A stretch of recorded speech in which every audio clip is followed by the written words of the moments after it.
Good afternoon, colleagues. I propose we reopen our session, our midday session.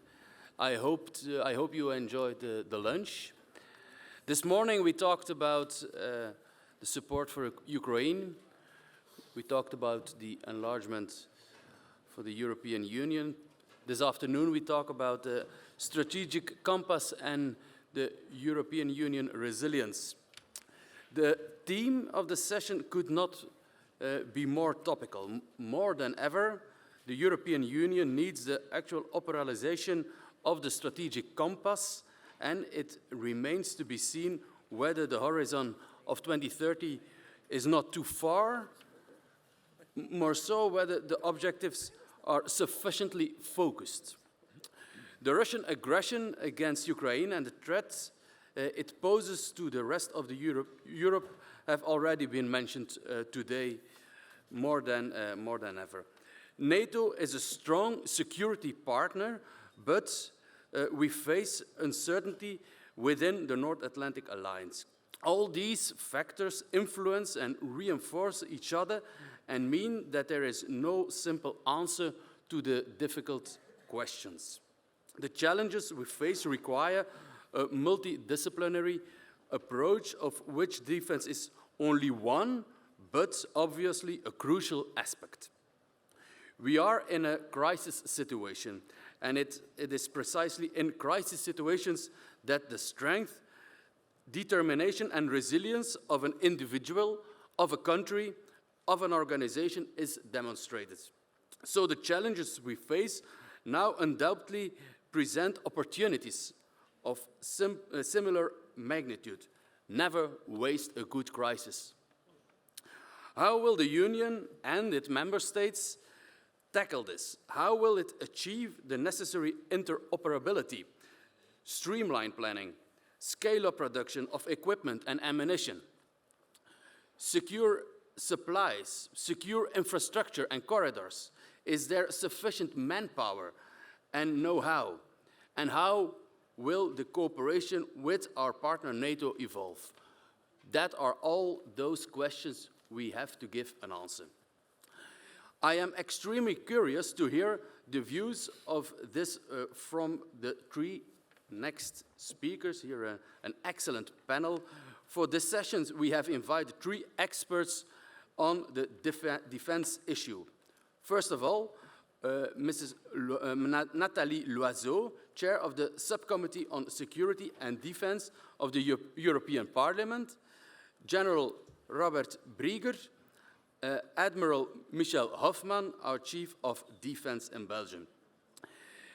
If you wish to take the floor, it's the same way as we worked this morning. You can already register your request according to the instructions given by my colleague Els van Hoof. Now, first of all, I will give the floor to Ms. Nathalie Loiseau in her quality of Chair of the Subcommittee on Security and Defense of the European Union. Madame Loiseau, the floor is yours. Merci beaucoup. Thank you so much, Chair, dear Peter Boesrogge. As you've said for yourself, this comes as a very timely moment, this particular discussion. We're going through some rough times indeed. Those who had the intuition of the necessity of some sort of a white paper dedicated to EU defense and the necessity of a strategic compact could not have guessed that Russia would attack Ukraine. But this strategic compass came at the right time. The main urgency is to implement this the compass completely so that we can go beyond words to make tangible and active progress towards an EU defense force. The war raging in the Ukraine is at the epicenter of all our concerns, and this war should lead us all, Europeans, to act more rapidly and more strongly for the sake of building EU defense, for helping out Ukraine, but also in a context where the US are becoming increasingly isolationist, whatever the stripes, the political stripes of their presidents. But we run a risk that by next November, uncertainties will rise or even skyrocket, or we'll be left with the certainty that the US are willing to turn their back on the European dimension. What we're calling for is for some reaction against most of the authoritarian regimes throughout the world. We are bearing witness of the increased popularity of imperialism. We Europeans were vaccinated against those abuses, and we find it hard to believe that some countries around the planet live in this fantasy of this brutal past, and they think that might is right, which is wrong. But in Europe, we are also the target of a hybrid war. We haven't declared war on any other countries or any other people, whereas others would go to great length to wage war against us, a war against us under the radar, with interference, disinformation, assault on our crucial infrastructure. This war has already started. Russia is the main actor in this hybrid war targeting us. Hybrid war is a hard fact today. It's not a hypothesis, it's another shape of war, but still it's very much brutal. The manipulation by Russia has become a weapon of mass destruction used against our democracies. And this manipulation also reaches as far as our European Parliament, looming over our forthcoming elections. A few weeks ago, we adopted a resolution at the European Parliament sounding the alarm relating to this Russian interference. This interference by Russia has never ceased to be carried out, but is being renewed on and on again.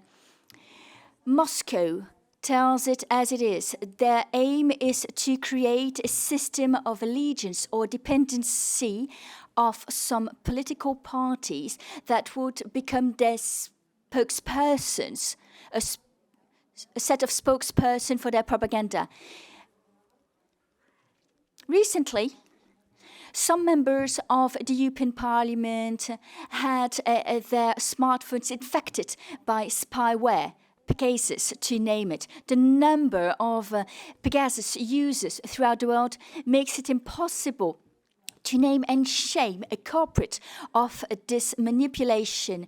But this reminds us that we MEPs are targets.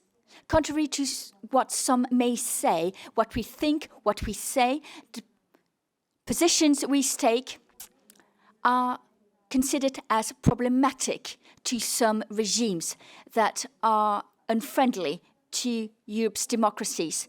We Europeans ought to strengthen our role. We are no longer only users of technologies, but we need to manufacture our own defense technologies. I will keep it short because I don't have much speaking time. I'd like to list a few immediate priorities. You won't be surprised if I tell you that the top priority is the Ukraine. We need to do more, better, and more rapidly to help out Ukraine defeat Russia. There's no need to find or look for other words. Our interests, Europe's security, will hinge on the Russian defeat. We need to show resilience, sustainability against Russia. That's how we will win this war. We've done much more than what we used to do. We thought that peace was a given since the collapse of the Berlin Wall, since the end of the Soviet Union. We thought we had win over peace. We were living in comfort at the end of this chapter in history. Thankfully, we heard the wake-up call and we reacted. Self-satisfaction is the worst possible attitude we could have. We need to do more for Ukraine and for our own defense. the political willingness trickles through the political rhetorics, which is good news, but there's a gap between political willingness as narrated and the acts.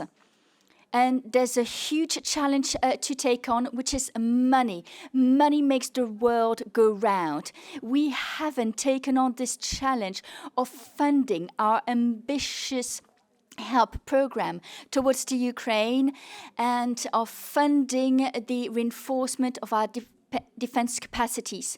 Our budgets are limited, are under stress. The industrialists are telling us we can deliver as fast as you can place your orders. Carrier Callas talked about the setup of this 100 billion fund for European defense industries. Let's listen closely, without further ado, to what was said. The industrialists cannot up the ante because the member states did not order or mandate the industrialists to manufacture more. The taxonomy that we set up in different fields comes with assets, but also comes with a huge downsides. It slows the investment, the private investment into the defense industry. We want a strategic exception to be accommodated for defense industrialists. If we want to implement this facility for peace rapidly, let's do this. Let's do this while releasing rapid funding. We need to up the antes, rise to the occasion. We inform you of the means we need to take on those challenges. We are a rich continent. We have riches, but so far we have not given us the necessary resources to take this on. We've managed to be the best continents not exposed to the COVID-19, which is good news. Let us protect ourselves best against this existential threat that looms over our safety and security. If we could take on the health challenge or health challenge, we can take on the security challenge for the sake of our children and grandchildren. We have unprecedented means to produce more ammunition, more weaponry, but those are not the purposes as such. Those are first little bricks that we need to build a bigger building, a bigger setting. Tomorrow, the EU Commission will present their strategy for defense in Europe together with a program for funding the defense industry. This announcement comes at a later moment. It is welcome, of course, but this announcement has been postponed for too long. 2 years after the start of this aggressive war led by Russia against Ukraine. I'm wondering myself, and I'm asking you the question, beyond the words, beyond the well-founded rhetorics, as long as we do not have draft legislation ready for adoption, as long as we do not have monies to achieve our ambitions, well, our words will remain vain. Time has come to put money where our mouth is, actually. Our stability is not limited to this war in the Ukraine. Russia is leading a war against Ukraine, but together with their allies, the Russians aim at destabilizing the rest of the world in the Sahel region to the detriment of people, locals, to the detriment of the war against terrorism. And those who are rejoicing are the predators in Africa who are sure to remain in power thanks to Wagner or Africa Corp militias. The democracy, peace have lost, and we were kicked out. Let's tell it bluntly. Those who would cling onto some missions in the Sahel should show some dignity and some respect for the locals in this region. Those governments led coup being led or had nothing to oppose those coups, but those locals in the Sahel are aspiring to freedom, peace, but peace and freedom will not be granted to those populations as long as dictatorship and dictators will rule. Russia was already present in the Sahel region when we were still there, and we did nothing to prevent their action and destabilization forces. In Africa, our subcommission made many visits in Somalia and in other countries to witness the great work that was done to tackle piracy.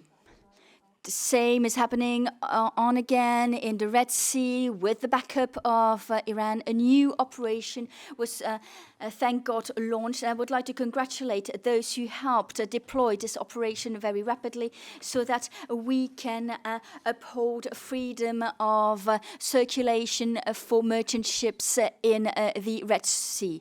It's very important for our interests because this is an important merchant route towards Europe. We need to uphold freedom of circulation. It's important to us. It's important to those countries bordering the Red Sea. And we need to support those countries in the fight against those pirates.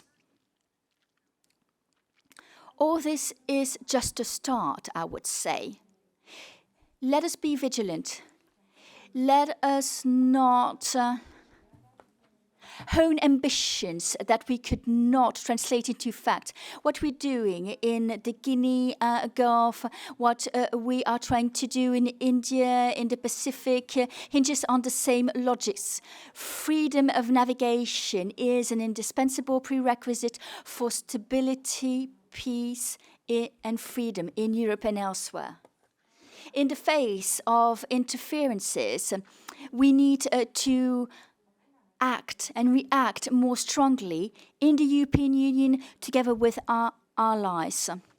A few days ago, I visited Armenia. Armenia is still being threatened by Azerbaijan, allied to several countries, Turkey, Pakistan, but I've heard very positive words from President Erdogan, who is pledging to be working towards a peace. Armenia is also being threatened by interfering maneuvers led by Russia. This should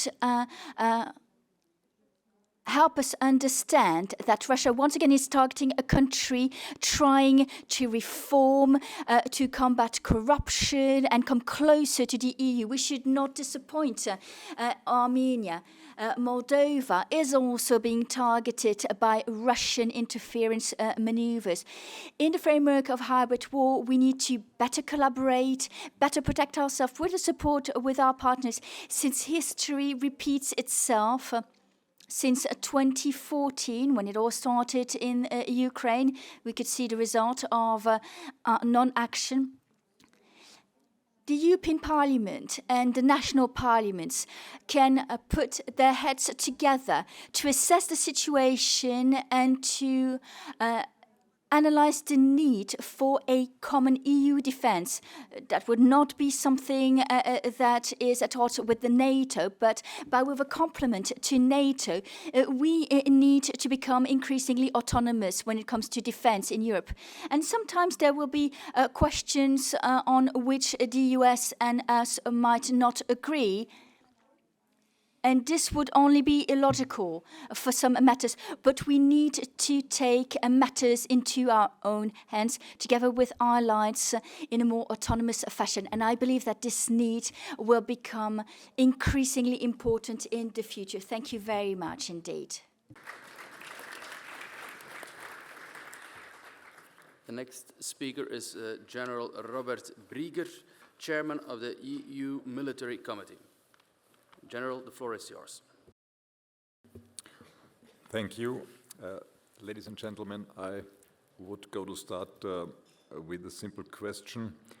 How can we enhance the clout of the European Union? And what is that we have to focus on to strengthen the resilience of our organization tomorrow and today and for the future? I would now like to contribute to this discussion with an additional military insight, but please, I can put your mindset at rest. I will not drift into ancient battles and the lessons identified and learned from that. Nevertheless, my intention is to give you a first brief overview of the security context we find ourselves today in my tenure as representative of the EU Chiefs of Defense. After this, the main point of effort and second part of my intervention will be a focus on my current top 3 priorities and their military implications. Based on these priorities, I will then emphasize the need for assimilation to the new strategic environment in order to show few practical examples that may increase the EU's resilience. One last introductory remark. Please bear with me and understand my contributions today as food for thought, which in the best case will provide impetus for further discussion. As mentioned, in order to identify what the circumstances are today, we have to look back first. It was in 2014 when the Russian regime attacked Ukraine, Crimean Peninsula. At the same time, the United States of America had clearly reoriented themselves towards the Indo-Pacific as part of the rebalance policy, or more hyped Pacific shift. The end of the Afghanistan mission in 2021 heralded the end of NATO's speak out of area operations, the unipolar world order, and the role of the United States of America as guardian of the rules-based Western system. At the same time, the political and economic confrontation between the United States and China is growing in magnitude and intensity with an impact to our domains. In parallel, we have had to observe a variety of coups d'etat and changes in Africa since 2020, 2021, especially in the Sahel region, along with ever more obvious active involvement of third states using to its full extent the hybrid toolbox at their disposal. In February 2022, the Russian regime then attacked Ukraine, which clearly marks a tectonic motion on geopolitics, economy, and the rules-based order in total. But let me mention this: even though we could not believe Putin would challenge the rules-based world order and endanger peace, freedom, and security, we were committing ourselves as EU member states to act. Surprisingly clear in closing the ranks and strong in our common commitments. I claim we were only able to demonstrate these strengths and unity because we created a strategic framework in advance. The clear united perception of the EU materializes by the endorsement of the Strategic Compass in March 2022. Placing a premium on the greater ability to act in support of our enhanced level of ambition against the backdrop of a stark but realistic threat analysis, not only but also in a clear response to Putin's war against Ukraine. From that moment on, the document sets out our common strategic course in spheres of security and defense, listing a flurry of actions and strands of work to be implemented.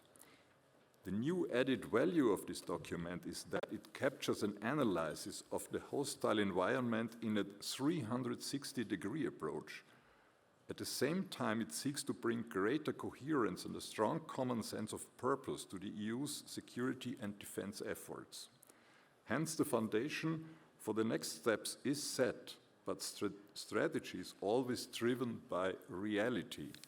Derived from recent challenges, there are several short-term strategic priorities that require our immediate attention, not only from a military perspective. Why? Because by reflecting the priorities, we can pragmatically identify the need for action to enhance resilience. The first and most pressing priority in this challenge is the Red Sea. The attack by the Houthi on maritime traffic have a significant impact on European interest, not only the effect of economies for the European Union, but also the deteriorated strategic environment and its spillover effects is unacceptable. As the Strategic Compass declares, the European Union has a vital interest in the freedom of navigation ensured by a coordinated maritime presence. Therefore, the EU recently launched Operation Aspides in clear response to the Houthi attacks. This reaffirms a significant contribution to maritime security in the Red Sea, but also marks a turning point in the EU's ability to act militarily. For the first time, EU's armed forces are being deployed in a non-permissive environment. This entails a greater risk and a new quality of challenge for our soldiers, but also for the political leadership in Brussels. This results in a necessity for a new quality in cooperation between the military and the politicians in order to face challenges in a non-permissive environment. By setting up tabletop exercises, the political and military bodies will achieve this goal. The second priority is the EU's eastern border, and with that the Ukraine. We are currently in a standoff situation. Of course, the progress of war and conflicts is never clear, predictable. But I think it is badly needed to assume neither party will be able to win this war in short term. A key factor for success is to enhance the European defense industry. And let me be clear, it is not about how much money is spent, but how it is invested. To achieve victory for Ukraine, the political wish to act as long as it takes has to be transformed into an actionable political will based on a unified political strategy. This is a long-term effort that requires political leadership. The third priority is the Sahel region. Instability, humanitarian crisis, and the recent coup d'etat have created enormous potential for further crises and conflicts. At the same time, we have to recognize that the EU is currently stuck in a state of strategic stagnation. Now it is time to find pragmatic solutions in order to keep engaged and relevant in Africa and the Sahel region. As an interim conclusion, I would like to emphasize that all three of these highlighted and very multi-layered priorities have one thing in common. The European Union must strengthen its resilience by reviewing its strategy and enhancing its military capability to act. At the same time, all three priorities require specific strategic amendments. So if we visualize the priority number 1, Red Sea, we quickly detect that a resilient organization should be capable of enhancing intelligence structures. A constant determination of the situation is essential in order to make the best possible military decision for deployment of forces. Command and control system. A redundant and resilient command and control structure is highly necessary for every kind of scenario. Credible forces, including a reliable and robust provision of joint force packages and reserves in accordance with the ever-present principle of single set of forces. Stable logistics and support, ammunition and a feasible and pragmatic logistics is essential in all phases of the operation. This includes trained expertise and knowledge about infrastructure, transport, and administrative affairs. This enabling function is an integral part of all our efforts. Conducting military operation is in a non-permissive, that means risky, environment. With regard to Ukraine, many requirements to amend can be identified.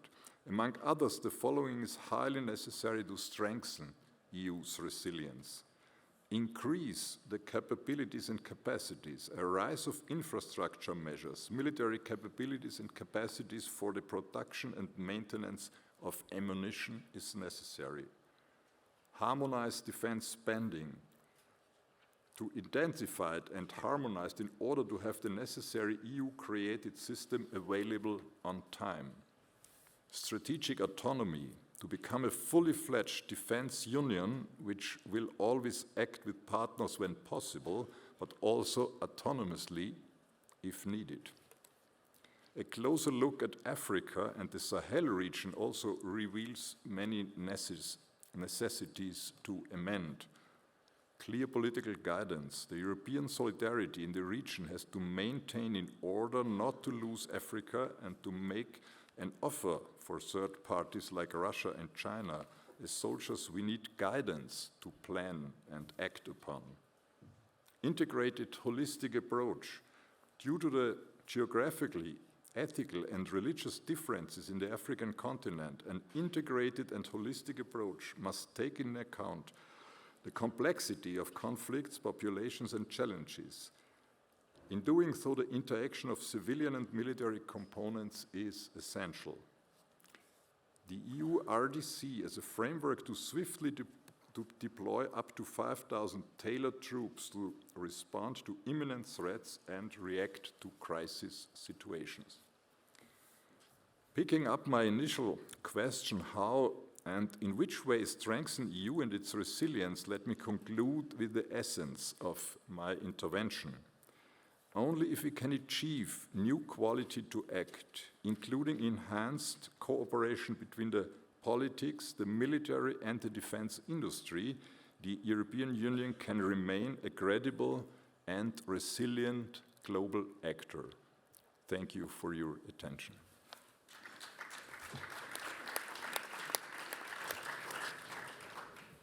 Thank you, General. And now the floor is to Admiral Michel Hofman, Belgian Chief of Defense.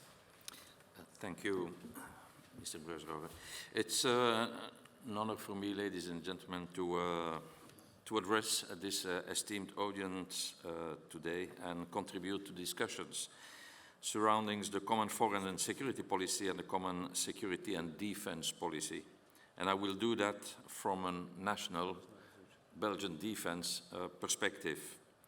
Allow me first to begin by emphasizing the pivotal role of our democratic institution, both at the European and national levels. The European Parliament and our national parliaments serve as the backbone of our democracies, upholding the core values of our societies and fostering vital connections between the citizens and political leadership. Today, as we navigate through the complexities of the evolving geopolitical landscape, it is imperative that we acknowledge the role of our political leadership in addressing the challenges that threaten our fundamental values and interests. And that is what is at stake now. With the full-scale invasion of Ukraine 2 years ago, we as Western nations got a wake-up call nobody can ignore. The message was apparently clearly understood and further echoed by many political and military leaders at the Munich Security Conference, but also in Kiev during the meeting commemorating 2 years of war. You could interpret those messages as being a call for additional budgets for defense, which is acknowledged by many. But I would invite you to read it as a call for more preparedness. We should indeed prepare ourselves, our armed forces, and our society, and we should get ready now in peacetime, whilst it is still possible. And in my view, there is an extraordinary opportunity for the European Union. The world around us is changing at an unprecedented pace, presenting us challenges that require a comprehensive, coherent and unified response. In this approach, the support and commitment of governmental departments, civil society organizations, industry, but also from all citizens, become indispensable elements in a concerted and enduring effort to safeguard our way of life. Preparing ourselves for an unpredictable future is not solely a task for our military or intelligence agencies. It transcends the traditional whole-of-government approach and instead calls for a broader, more inclusive strategy, a whole-of-society approach. At the heart of our discussions today lies the dilemma we face in Belgium, but also in many other European countries. The dilemma involves navigating the EU strategic compass amidst the support to Ukraine and the variety of resilience challenges we all face. This encapsulates the multifaceted nature of the security landscape, a landscape that demands both credible deterrence and unwavering resilience. First and foremost, the concept of credible deterrence stands as a cornerstone of our defense strategy. To achieve this, we must bolster our readiness and preparedness at all levels. This entails not only enhancing the capacity of our defense forces, but also ensuring their enablement through modernization and ambitious training initiatives. Being prepared and showing this to our adversaries is the best way to create the desired effect, which is deterrence. And deterrence will be credible if we have robust and capable military forces available, equipped, enabled, interoperable, and if we demonstrate our capacity to deploy and sustain those forces in all corners of our continents or beyond. From a military perspective, our focus must therefore be twofold.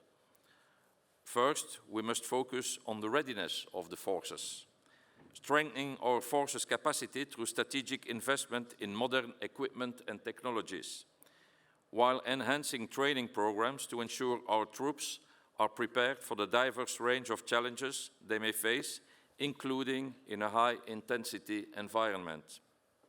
Second, we should focus on building resilience within our forces in order to maintain operational effectiveness in the face of evolving threats and sustainability through robust logistics and support systems. In this context, the European Union's strategic compass is of paramount importance.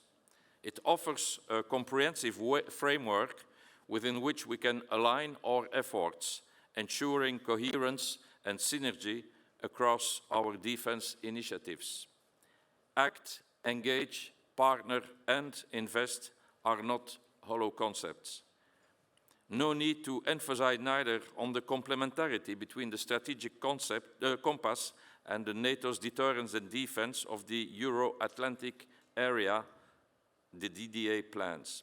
NATO-EU cooperation should indeed ensure complementarity and avoid unnecessary duplication. As a very tangible objective of the strategic compass, it is of utmost importance to get the EU rapid deployment capacity on track, train it and use it across all different domains, land, air and maritime, of course, but also in the cyber and in space domains. In my view, ASPIDES was an opportunity to test our resolve to stand up an EU RDC, even if it didn't correspond to the operational scenarios that we described. It is an important example of how the EU needs to be ready to protect its vital interests, and we may be proud that this operation was recently launched. Let's admit also, and I might be a little bit more critical, that it took too long to decide and to deploy European Navy ships in theater. There is still work to do when it comes down to the speed of decision-making process if the EU wants to be seen as a credible and reliable security provider. And off the record, we will also have to demonstrate our ability to sustain the effort in time if the situation in the Red Sea and Gulf of Aden calls for it. Developing resilience in the maritime domain is an important objective, of course. With our open economies, our dependence on the sea lines of communication, with the vast maritime borders of the European Union, ensuring maritime security is indeed paramount.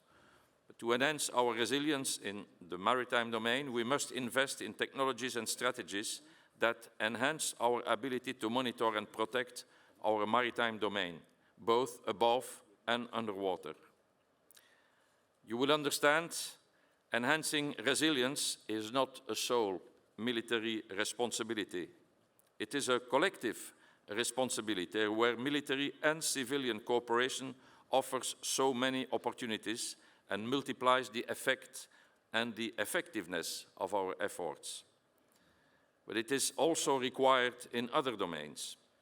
We need indeed to enhance our resilience against hybrid threats by strengthening our ability to counter those threats. This can be achieved through improved intelligence sharing and response mechanism. This hybrid threat is directly related to the cybersecurity as a critical capability in safeguarding our digital infrastructure and information networks. This was extensively discussed during the dual use seminar organized under the Belgian presidency last week in Ghent. Cyber is everywhere and is a perfect case study for the enhancement of civil-military cooperation.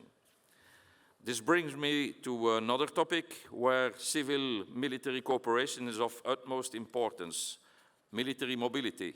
In plain words, this means facilitating the swift movement of troops and equipment across borders, using adequate road and rail infrastructure in order to ensure timely and effective response capabilities. This is a typical domain where EU and NATO can and need to cooperate even more. The EU disposes of financial and legal institutional tools to the benefit of military mobility and can facilitate and enable NATO regional plans. A clearer example of a win-win situation is difficult to find within the realm of security and defense of Europe. In order to tackle all those challenges, we need to reinforce the EU's defense technological and industrial base. A stronger industrial base will not only offer economy of scale, but also provides more options for capability acquisition. From this perspective, I believe that the upcoming EU Commission should expand its support and incentives for reinforcing fast enough our European defense and technological industrial base. I look forward to the EU defense industry strategy, which will be published soon by the Commission. Successful cooperation on this topic will furthermore give long-term perspectives for interoperability and enhanced common strategic culture. And as for military mobility, an increase in military capability of EU member states is also beneficial for NATO. The potential role for the European Investment Bank is leveraging financial mechanisms to support key defense projects and initiatives need probably further consideration. The current security challenges might force us to move beyond dual use and to also finance military-only initiatives. Special times sometimes call for special measures, and our times may well be an example of this expression. Last week, Ursula von der Leyen urged Europe to spend more, spend better, spend European. This only underscores the urgency of our tasks. We'll need indeed to spend more to fill our gaps in ammunition stocks, in spare parts, and fill also some capability gaps. We'll need to spend better to increase our interoperability and create synergy. We'll need also to spend European, realizing though that for some very high-end capabilities, we'll need also to rely on our allies in the United States. Her call highlights the need for collective actions in areas such as joint procurement of military equipment, a European strategy for defense industrial development, and eventually the implication of the European Investment Bank. We, military, have a way to go forward, and this has been assimilated by many nations, but definitely also in Belgium since decades. International cooperation has been a policy for the Belgian defense since very long.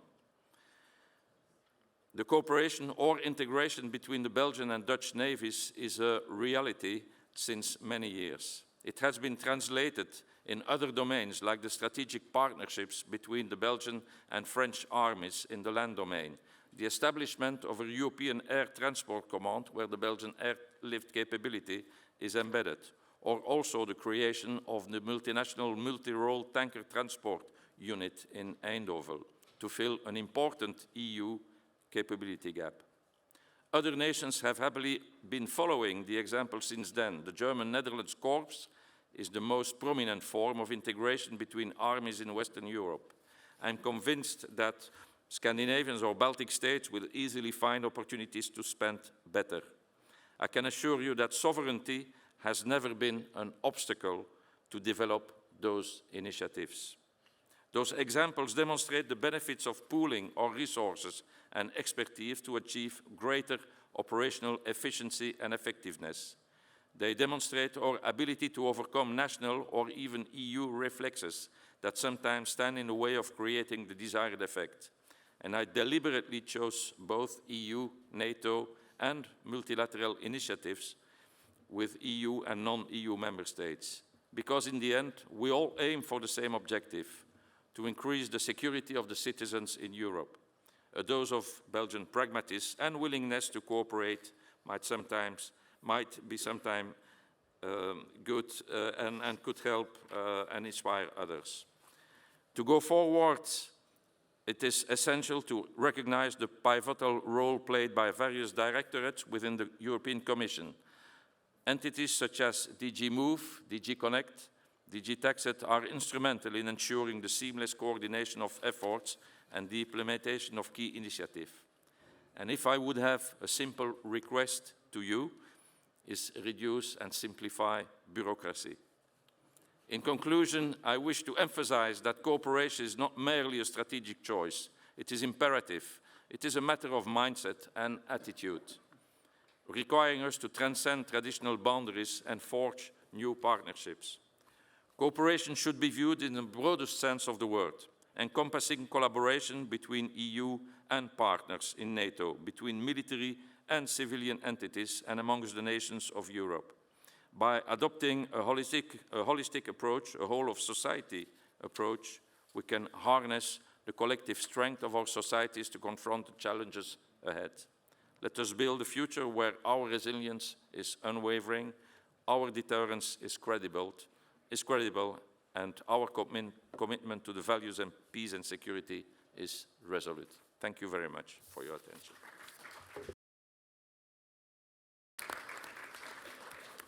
Less bureaucracy. I love it, Admiral. Now, ladies and gentlemen, the floor is yours. We have already a long list of interventions.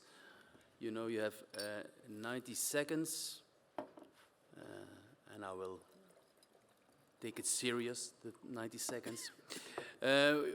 Obviously, you have a lot of remarks, a lot of questions, because of the long list. And we start with André Flahault. Je commence par André Flahault. We'll start with Mr. André Flahault, member of the Chamber of Representatives of Belgium. Thank you, Chair. What I've just heard, I can fully endorse. As of right, we've taken tangible actions to move in the right direction. Your analysis was heard a long time ago. Things are moving ahead too slowly because of bureaucracy, maybe. But the whole idea of this EU budget line for defense was something that has been in the air for long. But we're going through a new deal. We have new geopolitical conditions. The West has lost its leadership because of our attitude. It is obviously the case in Africa. I heard you say, General, that we cannot afford to lose Africa. I don't think that this is a fortunate way of expressing yourself. If Africa is turning its back on us, it's not because of Africans, it's because of the way we behaved in some regions in Africa at some point in time. Things have to move. We need to spend not only more but better.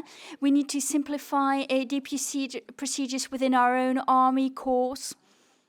And there was another important thing that you've just said, because it's something that is laid at our door as MPs. What are we to do when we have to arbitrate between defense expenditures and social expenditures? At some point in time, we will be faced with this dilemma, and the way we respond to this dilemma will influence our public opinions. Mr. Bennett. Herr Präsident. Sehr geehrte Thank you, Mr. President, dear colleagues. To start, I would like to talk about the relationship between the European Union and NATO. It is very important that we do not see this as an alternative, but these should complement each other, I believe. And against this backdrop, I would also like to welcome our Finnish and Swedish friends joining NATO. And I would like to underline that my conservative political party has, or the party I come from, has always supported that. And I would like to join General Rieger, who talked about this second wave of changes after 1945, so better cooperation and better coordination between military and civil domains. And our priorities are very different now after decades of peace in Europe. And it is our joint task to improve our defense capacities, maybe up to and including an EU army. Now, from Austria, Christine Schwarz-Fuchs. Thank you. Dear colleagues, the Strategic Compass for Security and Defense is a foundational document and roadmap for actions until 2030 and is of high importance in ensuring our collective security. As Austrian priorities in implementing this compass, we emphasize the role of the European Union as a provider of security through enhancements in military and civilian crisis management, including the establishment of a rapid response force. We advocate for an integrated approach in addressing crises and conflicts and seek to strengthen the European Union cooperation with the United Nations and the OSCE. Furthermore, we aspire for an EU leadership role in areas of disarmament, non-proliferation, and arms control.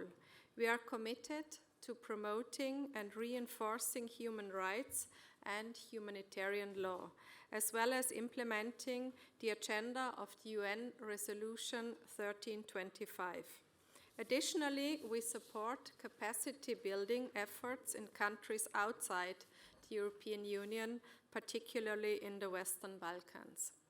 It is up to us to collectively implement these priorities and ensure the security and stability of Europe. The EU can play a crucial role in promoting peace and security worldwide, and Austria will firmly support these efforts. Thank you. And now from Greece, Stefanos Gikas. Thank you, Mr. Chairman. Dear colleagues, certainly the European Union should adopt to the new strategic environment. This is something that is imperative. According to Strategic Compass, we, the European Union, have, of course, the right to protect its interests. Therefore, and regarding the security situation in the wider Red Sea area, we are particularly concerned by the ongoing Houthi attacks.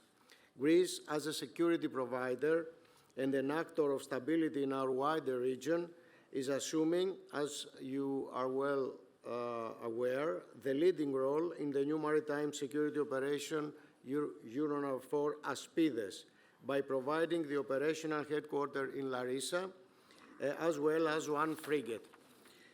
It is also an opportunity for the EU to increase its international visibility and reconfirm its role as an effective security provider with this operation. Last but not least, we should convey the appropriate public and private messages to the countries of the region that ASPIDES is purely a defensive operation for safeguarding freedom of navigation and has by no means any offensive purposes. Thank you very much. Thank you. Now we're closing the list of interventions, and the next speaker is from Poland, Michał Kobosko. Thank you, Chair. The recent spy leak of the Bundeswehr high-rank officers' conversation is showing how serious the situation became to all of us. Firstly, that the Russians are listening to us Europeans, and that they are listening very carefully.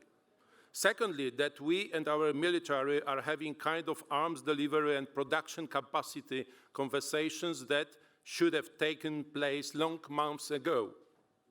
Time to deliver Taurus missiles and other top-end equipment is now, not in a year or two. Frankly speaking, we are a bit fatigued, but not with the war, but with the constant discussions, if not disputes, among our partners, specifically between our French and German friends regarding who delivered or who declared more aid to Ukraine. We all, or almost all, already did a lot to help Ukraine. But this is simply not enough. Much more needs to be done, firstly to help Ukraine, but secondly to secure our own defense and to strengthen the EU resilience. We welcome several initiatives aiming to increase the ammunition production capacities in Europe, as well as importing ammunition from third countries. The US is there and will be there whoever becomes the next president of the United States, but Europe cannot fully rely on US protection any longer. Last night we were walking down the beautiful streets of Bruges, and we had these disturbing thoughts among our Polish delegation. You have such an amazing city with amazing history also because you have never experienced the presence of the Soviet or Russian army here. So do whatever you can to avoid their presence in the near future. That's our message. Thank you.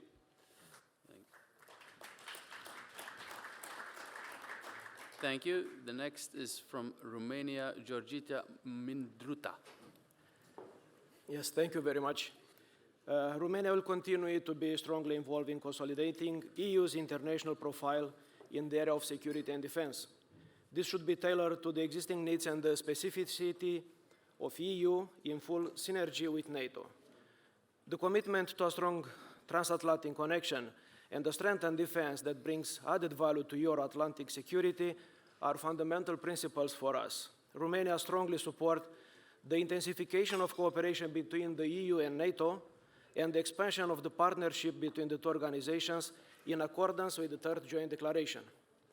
A European defense also requires defense capabilities and ability to respond to security challenges and threats. In this context, defense investments are essential. The efforts to provide necessary financial assistance via the European Peace Facility, which has become a critical tool in support of Ukraine and other vulnerable partners, such as Republic of Moldova, are considerable. Republic of Moldova remains heavily affected by the Russian war against Ukraine, being also a target of Russia's hybrid war, by using local proxies, weaponizing energy, and using disinformation and propaganda. Romania will engage its transition towards a scalable and modular approach meant to make civilian CSDP more agile, flexible, effective, and efficient. An updated national implementation plan will focus on aligning with the Council's commitment to building and strengthening the EU's role as a global security provider through civilian CSDP missions. Thank you very much. Thank you. Maintenant, je passe la parole à Nathalie Pouzireff de la France. Merci, Monsieur le Président. Je parlerai.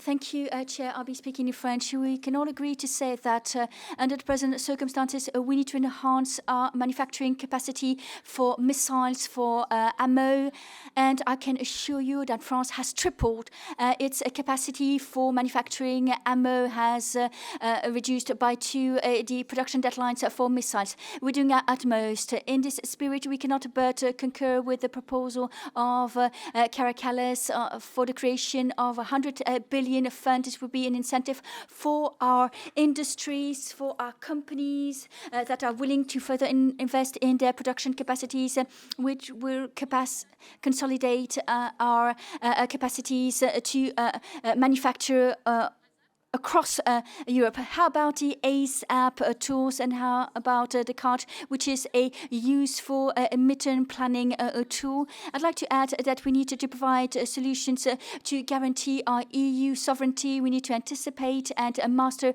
our interdependencies, delisting on commodities, raw materials, spare parts. We need interoperability mechanisms with NATO. I'm calling for the strengthening of the EU pillar of NATO. We need more leadership, more unity, less rivalry in order to further engage the US and other partners alongside our union.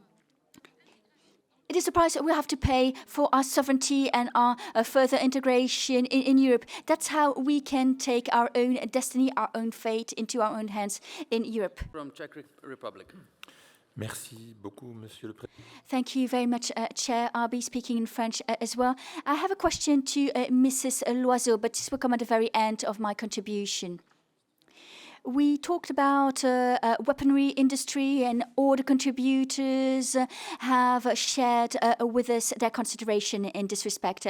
We cannot but see that manufacturing volumes as such, that we need not only the industry to further commit, but merchant bank and trade banks also need to up their antes. And too often our national banks in the Czech Republic follow the instructions of their mother companies whose headquarters are located abroad for reasons of internal regulations. Those banks would rather bet on saving the environment, on keeping peace at all costs, and are convinced that opting out of the defense-related investment is good for them.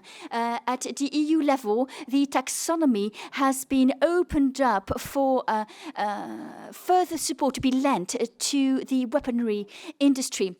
One day, the European Investment Bank will open up their statutes for enhancing funding of the armament industry. But can we not further discourse more urgently within our own parliaments and within the European Parliament, because the needs are immediate? Otherwise, we run the risk of stifling our own armament manufacturing industry. Thank you, Mr. Chairman, and it's heartening to see two very senior military personnel and naval personnel here today talking about cooperation. A recent study by the Policy Exchange in the UK spoke of closing the back door and specifically singled out the weak link in Europe, which is Ireland, my home country. And it's not easy to be here talking about the need for cooperation and support. The Atlantic Ocean, which we cover 10 times our landmass with one ship, and I don't believe that's possible. And I'm calling today for what I would call the establishment of an Atlantic fleet that would allow ships from all naval services to patrol the Atlantic from Sagres in South Portugal right up to the Norwegian Sea. That all ships would have the power of arrest within European waters, and the only criteria would be arrested vessels would have to be landed in the nearest port and dealt with by the state that they were brought to. I don't have a lot of time. I want to address very quickly the issue of cybersecurity. 97% of data cables travelled through Irish waters. Just imagine what would happen to our European economy if those cables were compromised, and it's likely that they are already well mapped. On the issue of cybersecurity, I'm calling on the European Union to fund cyber awareness programs 100% for all countries within Europe. Unless we get our population cyber aware, we are constantly vulnerable. Thank you very much indeed, Mr. Chairman. Excellent conference. Thank you. Thank you. Next speaker is Teresa Scavenius from Denmark. Thank you. I support the resilience approach to defense politics. I think this broad perspective is really important because one thing is to react to one specific threat, another thing is to avoid threats and to maintain peace. And I think this institution we are in now, this meeting, is one example of how effective the European Union has been in maintaining peace across borders. So our strength lies really in how we live together across borders and make peace stable and possible. But I also strongly support that we have a collaboration of a defense in a military sense, and I think it's really important in terms of understanding the fragile American situation. But I also think, and that's what is part of the discussion already now, is really what type of challenge are we facing? Yes, we have concrete ones which we can answer with military means, but we have also a lot of other types of conflicts. It's about climate change, migration wars, it's the destabilization of a global economic situation, it's information wars, it's hybrid wars, it's attack on satellites, etc. And all these things we need other type of means to address. And therefore I think it's really important to address the dual use equipment strategy, that everything that we put money into is also a civil defense. And it's also important that we see security politics also as a way of thinking trade politics, energy politics, agriculture politics, because when we talk about Africa, destabilization in Africa, it's about understanding how our agricultural and trade politics affect African politics. It's about enlargement politics, it's about social politics, so it's really about having this European approach to defense. Thank you. Next speaker from Croatia is Nikola Mazar. Honorable Chair, esteemed members of Parliament, dear colleagues, the strategic compass defines our common priorities and concrete guidelines for the Union's action in the field of security and defense for the next 5 to 10 years. Croatia welcomes the results achieved in the 2 years of implementation of the strategic compass.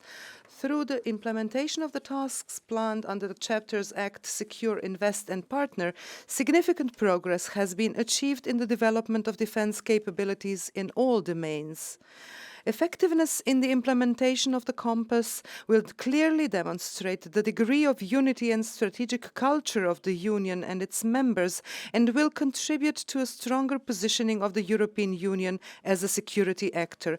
Croatia is committed to the implementation of the strategic compass, especially the establishment of the rapid deployment capacity, as well as the improvement of military mobility at the national, European and NATO levels.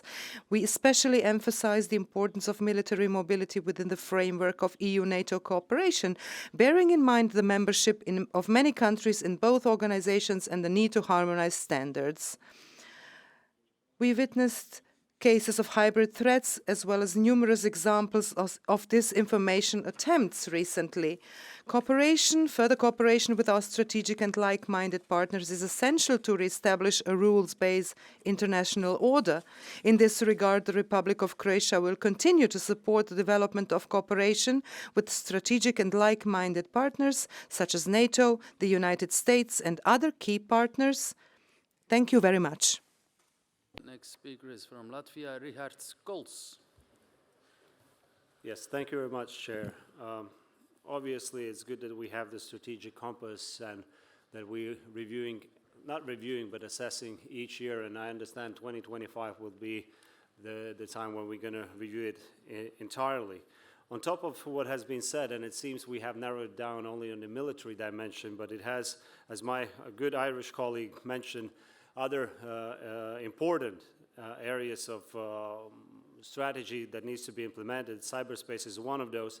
The space in general, especially in the light of Russia's announcement that actually they're planning to launch the nuclear weapon in the space. What Europe is going to do with its strategic assets in the space. If that happens, what are our reserve positions on that? And on top of that, I wanted to raise the question on, somebody mentioned Africa, Sahel.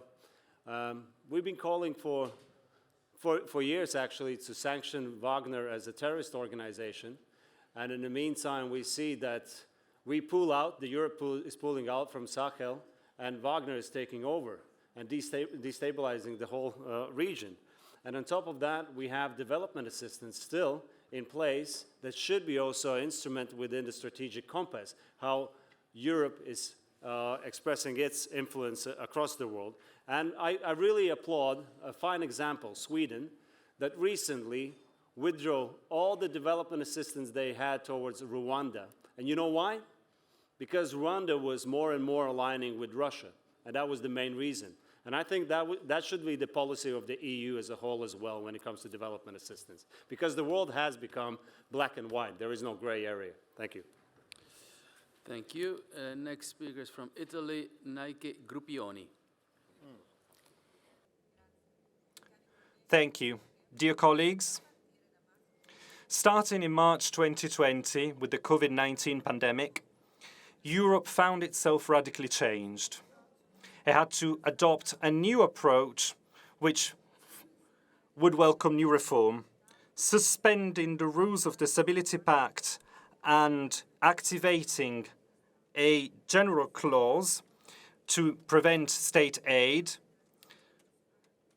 The European Bank Action and the Next Generation Fund make it clear that Europe wants to go back to the principles that it was founded upon. A Europe which is capable of reinforcing social cohesion and to promote solidarity among European member states. With that in mind, and bearing in mind that from Ukraine to Gaza, security is more and more important, we think it's paramount to work on the future of the security architecture in Europe in all its dimensions. In order to strengthen the common security and defense policy on the medium and long term. Also, there are more and more authoritarian states such as North Korea and Iran, not to mention the great destabilization in the Middle East. These are all threats to the European project. We therefore share the main objectives of this chapter. By 2025, we should have up to 5,000 units as part of the rapid response mechanism, which would have to be used to promote European security and defense. We should also strengthen CSDP operations and have a more flexible decision-making approach. And the Red Sea, what happened in the Red Sea was a clear example. I'll wrap up. The current international situation is highlighting how Europe is lagging behind in terms of Europe autonomy and the way the world works. That's why strengthening. Next speaker is from Slovenia, Andrej Poglajen. Thank you very much, Mr. Chairman.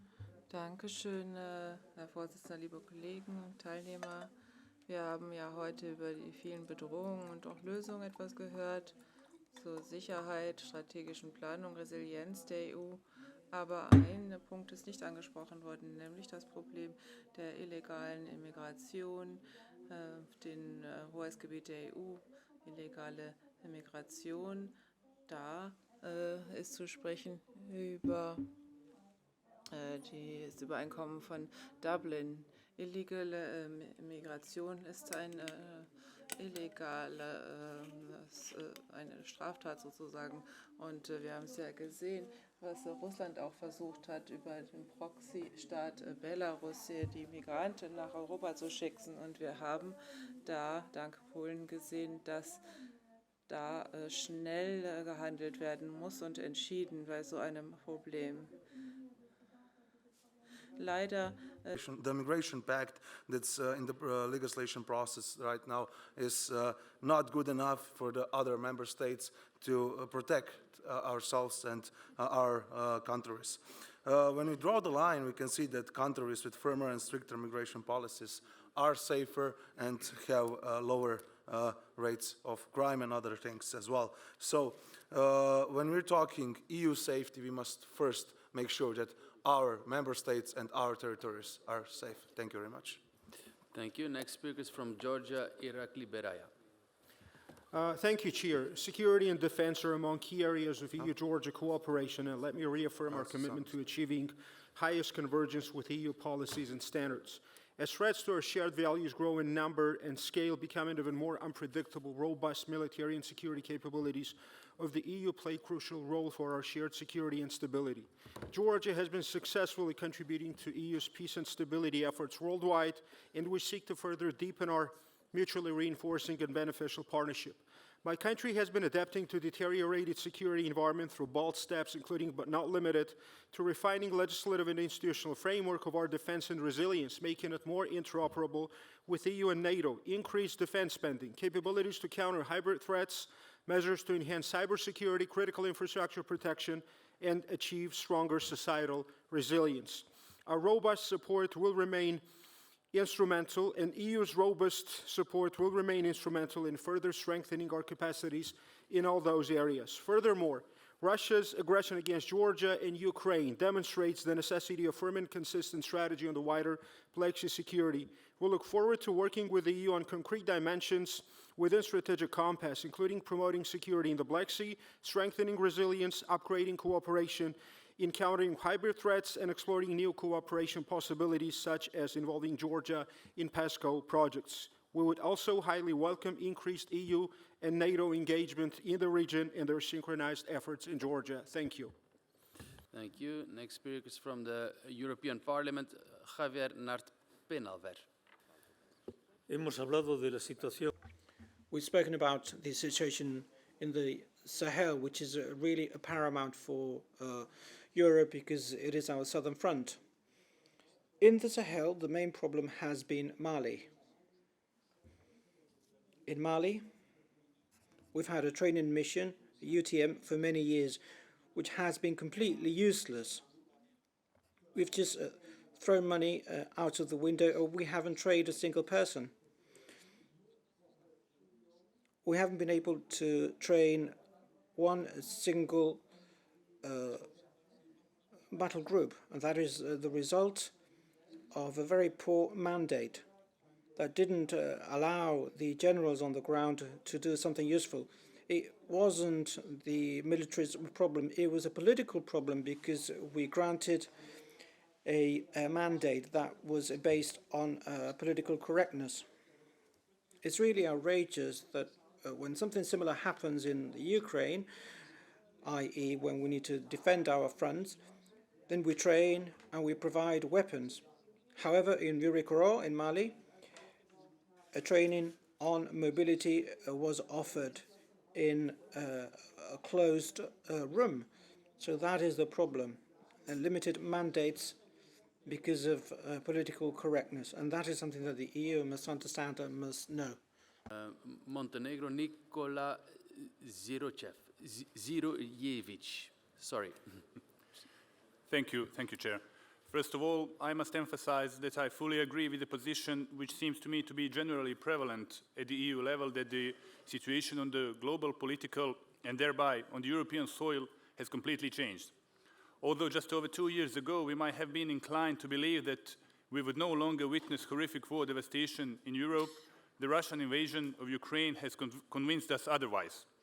Today, for more than 2 years, war has been raging on the territory of Europe in a country that is a candidate for EU membership. These events have led to the strengthening of the idea that, despite very close and partnership relations with NATO, the European Union needs a strong own defense system. Today, Europe faces, in addition to the war that still rages in Ukraine, Russian threats of invasion on another candidate country for membership, Moldova.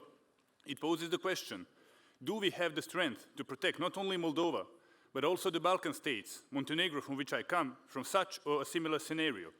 Such states, talking about the example of Montenegro, especially need protection from hybrid threats.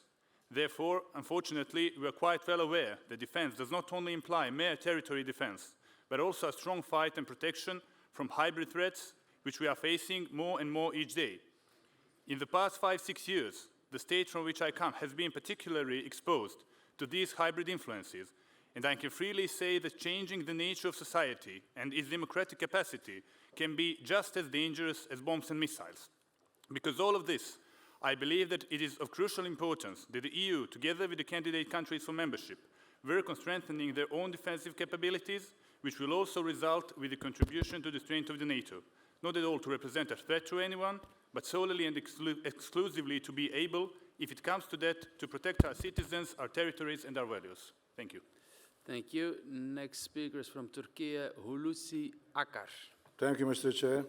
Turkey is an integral part of the Euro-Atlantic security architecture and supports NATO's open door policy and the NATO-EU cooperation. Turkey should be regarded as a key actor contributing to the EU's common security and the defense policy. The EU should not neglect the obligations to fully involve the non-EU allies in its defense-related efforts.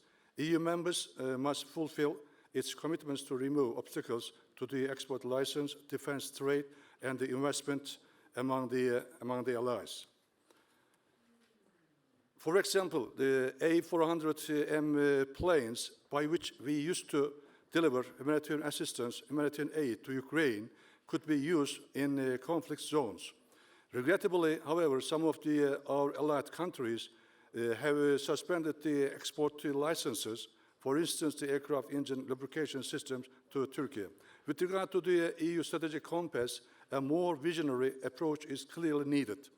Because the current document reflects the maximalist claims of some members regarding the Eastern Mediterranean and the maritime boundaries, this document also risks making the EU a part of problem rather than the solution in the Eastern Mediterranean and fails to steer the Union towards the right strategies. Furthermore, we find absolutely unacceptable that Turkey is listed among the challenges in the document alongside Russia and China. Turkey's position towards the EU differs clearly from that of China and Russia. Turkey is never ever a challenge to the EU. Just as I said above, it's a security provider in Europe and its neighborhood.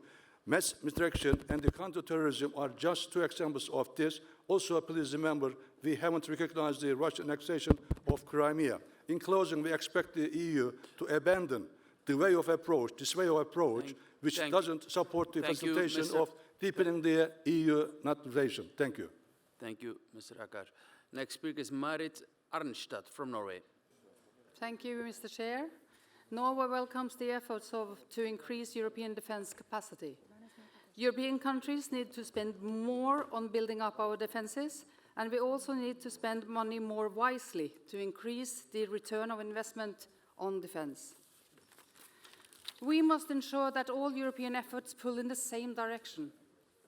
It is vital that the EU initiatives within defense continue to reinforce the European pillar of NATO.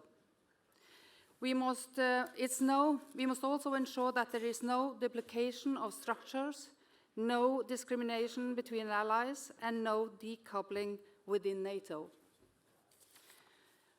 Swedish and Finnish membership of NATO means that the Nordic countries are part of the same security alliance for the first time in 500 years. This represents a new era for Nordic security. It means that we can cooperate in all areas of defense. As a non-EU member, Norway is concerned about institutional barriers being created that could stand in the way for a new and strengthened cooperation between NATO allies. Thank you. Next speaker is Raimons Bergmanis from Latvia. Thank you, Chair. As we adopt the evolving security landscape, the necessity of viewing defense considerations into our infrastructure development is paramount. This approach is not just a strategic choice, it's a directive echoed in the EU strategic compass. The compass clearly identifies the development of strategic infrastructure that serves both civilian and military purpose as a crucial element of our collective security and defense efforts. Rail Baltic is a prime example of this military mobility priority. With Rail Baltic, we aim to finally link the Baltic states with broader Europe through a state-of-the-art railway system, which epitomizes the concept of dual-use infrastructures. Even more, we are building critical infrastructures which will accommodate and serve not only civilian travel and freight transport, but also will massively boost military mobility for the region. We will undoubtedly be seeing more military exercise happening in the region in order to enhance our collective defense, with Finland and Sweden joining NATO.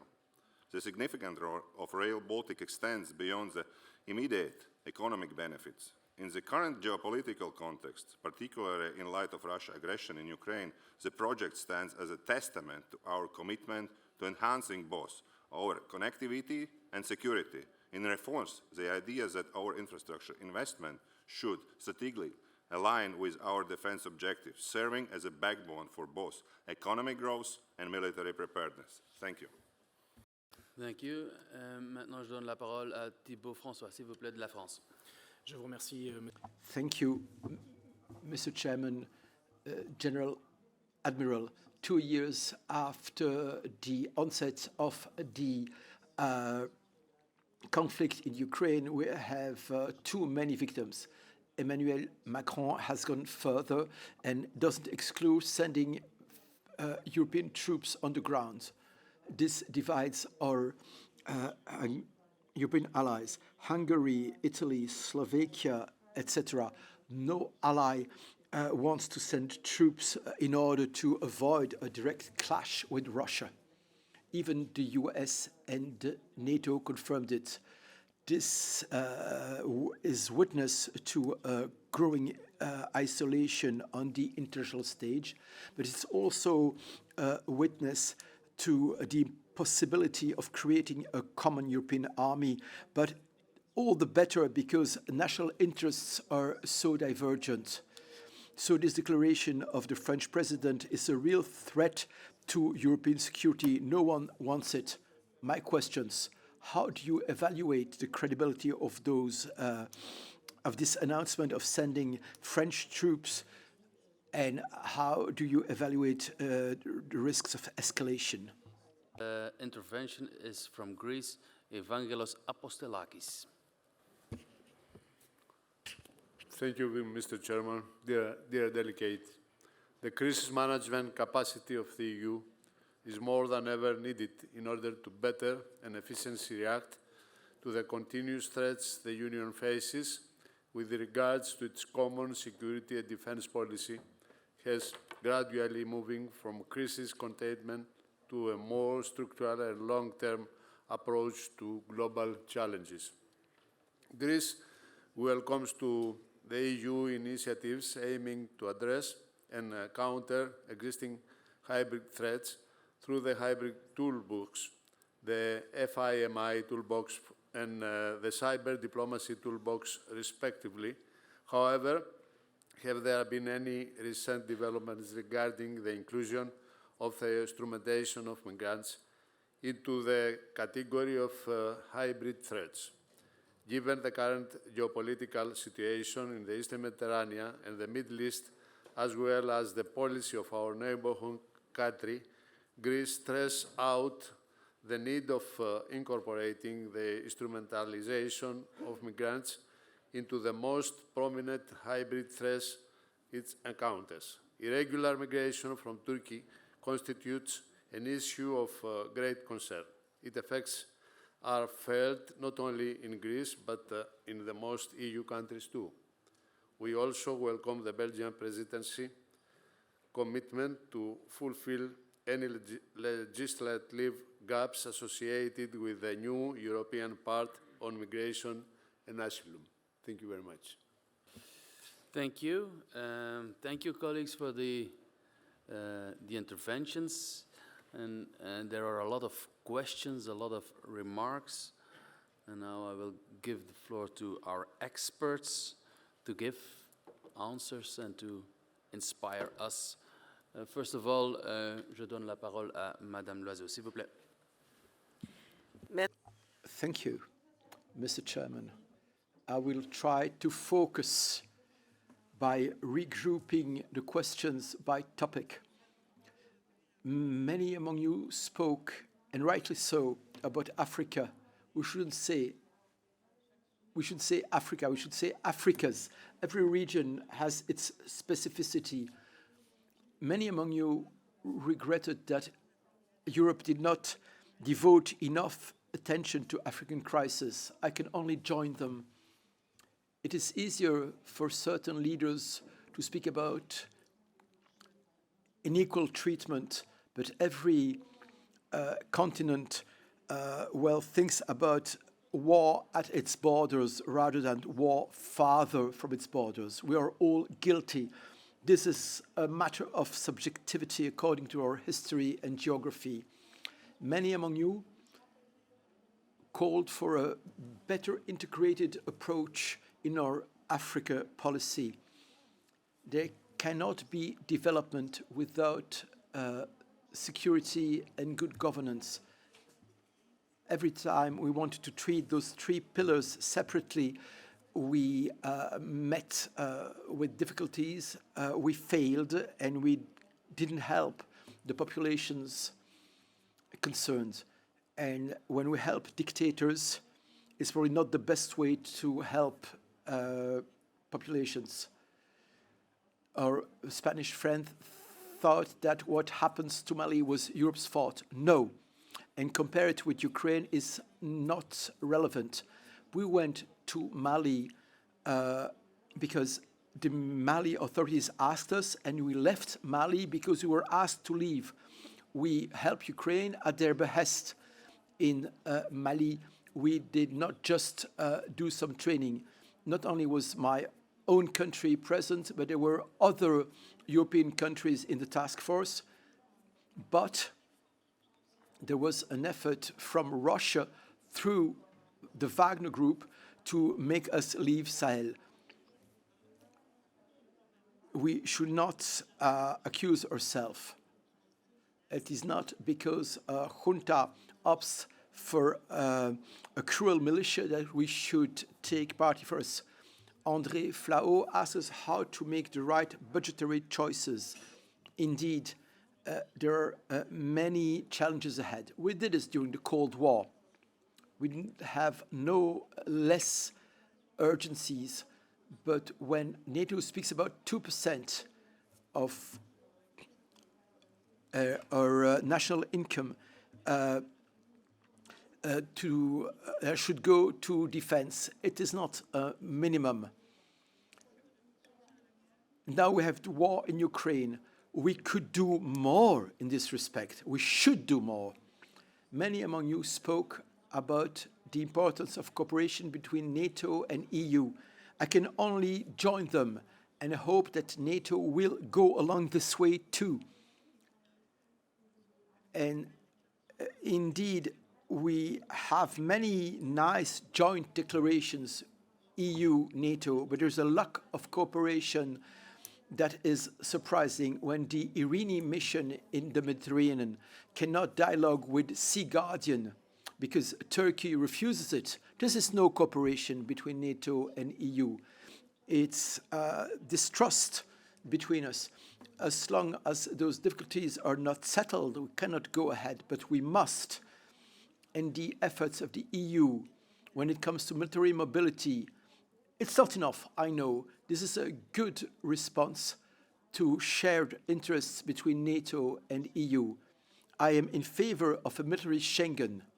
The only thing that does not freely circulate, it is troops and military equipment. This is a paradox.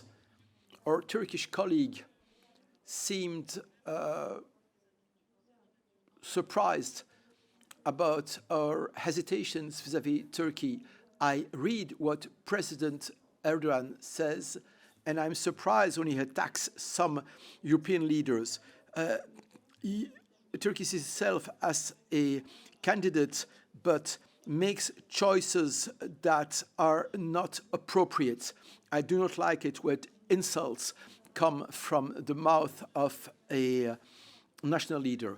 When it comes to President Macron's initiative, I will answer the representative of Rassemblement National that he perfectly illustrates what I just said in my introduction, the meddling of Russia in Europe and the proximity of extreme right and Russia.